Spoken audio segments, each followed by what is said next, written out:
Semuanya, kita kembali lagi di channel Teorema Matematika. Nah, pada video kali ini kita akan bahas mengenai seputar teori peluang dan statistika matematika ya. Ini nomor 2-nya, di video sebelumnya udah dibahas nomor 1-nya.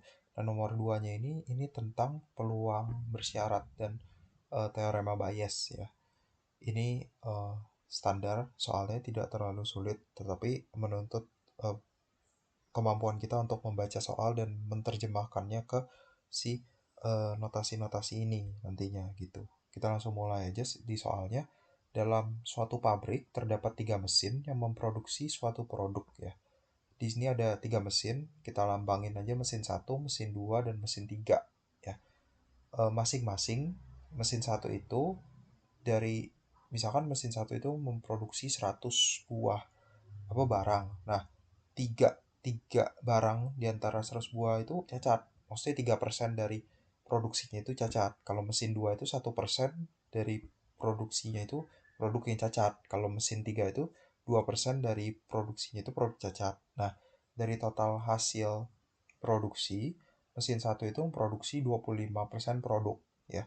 Mesin 2 itu produksi 30% produk dan mesin 3 itu memproduksi 45% produk. Nah, misalkan diambil suatu produk secara acak dan ditemukan bahwa produk tersebut tidak cacat. Berarti produknya nggak cacat nih. Nah, tentukan peluang bahwa produk tersebut berasal dari mesin 1. Nah, di sini langsung ke pembahasannya aja. Jadi, misalkan dalam suatu pabrik itu terdapat 3 mesin, dia memproduksi suatu produk kan. Nah, mesin 1 menghasilkan 3% produk yang cacat. Nah, jadi eh, ini itu I1 ini melambangkan mesin 1, 2 ini melambangkan mesin 2, 3 ini melambangkan mesin 3. Nah, C ini itu melambangkan yang cacat. Jadi, ketika kita tahu dia barangnya diproduksi dari mesin 1, yang cacat ada berapa persen? Ada 3%. Atau peluang C jika kita ketahui dia berasal dari mesin 1. Gitu. Ini 3%. Sama untuk mesin 2 juga begitu, 0,01. Ya, alasannya sama. Dan mesin 3 juga seperti itu. Jadi kita dapat yang ini.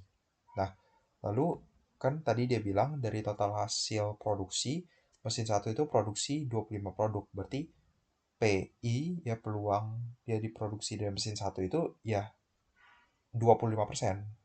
Gitu. Peluang dia diproduksi dari mesin 2 ya 30%, peluang dia diproduksi dari mesin 3 ya 45%. Nah, lalu pertanyaannya adalah misalkan diambil suatu produk secara acak dan ditemukan bahwa produk tersebut tidak cacat. Berarti kita tuh sudah mengetahui ini tuh apabila produk tersebut tidak cacat atau kita sudah mengetahui bahwa produk tersebut tidak cacat, berarti kan cacat itu C, berarti ini C komplement gitu. Nah, tentukan peluang bahwa produk tersebut berasal dari mesin 1. Berarti jika diketahui produk itu tidak cacat, berapa peluangnya dia dari mesin 1. Jadi given that dia tidak cacat, probabilitas I-nya berapa? Jadi PI bersyarat C komplement. Seperti itu. Nah, di sini kita langsung ya, dari yang mau dicari, PI bersyarat C komplement, itu bisa kita ini kan, dengan menggunakan peluang bersyarat, kita bisa peroleh ini ya, probabilitas C komplement iris I dibagi C komplement ya. Nah, lalu probabilitas C komplement iris I itu kita juga bisa ubah jadi ini, probabilitas C komplement bersyarat I dikali probabilitas I dibagi ya. Ini ya dari sifat komplement ya. Probabilitas C komplement itu 1 dikurang probabilitas C. Jadi seperti ini ya. Nah, lalu ini probabilitas C komplement bersyarat I bisa kita ubah jadi 1 dikurang probabilitas C bersyarat I ya, dikali probabilitas I ya, ngikutin aja dari atas. Nah, tapi probabilitas C ini kan belum ada, jadi kita menggunakan hukum law of total probability ya. Jadi nanti bisa kita ubah probabilitas C-nya itu jadi ini, probabilitas C bersyarat I dikali probabilitas I ditambah probabilitas C bersyarat mesin 2 ini dikali probabilitas si mesin 2 ditambah probabilitas C bersyarat mesin 3 dikali probabilitas mesin 3. Nah, udah dari yang tadi di soal atas itu tinggal kita masukin angkanya aja di situ. Nah, Setelah kita masukin angkanya, nanti kita peroleh hasilnya itu sekitar 0,2473. Jadi, peluang bahwa produk tersebut yang kita ketahui dia tidak cacat, nih given dia tidak cacat, berasal dari mesin satu, itu sekitar 24,73%.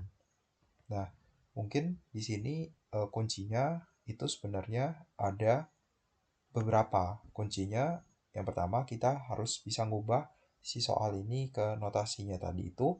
Yang kedua, kita harus memahami definisi dari peluang bersyarat ya. Terus kita juga harus memahami law of total probability ya. Udah sih, sebenarnya itu aja untuk video yang ini ya. Sekian dan terima kasih.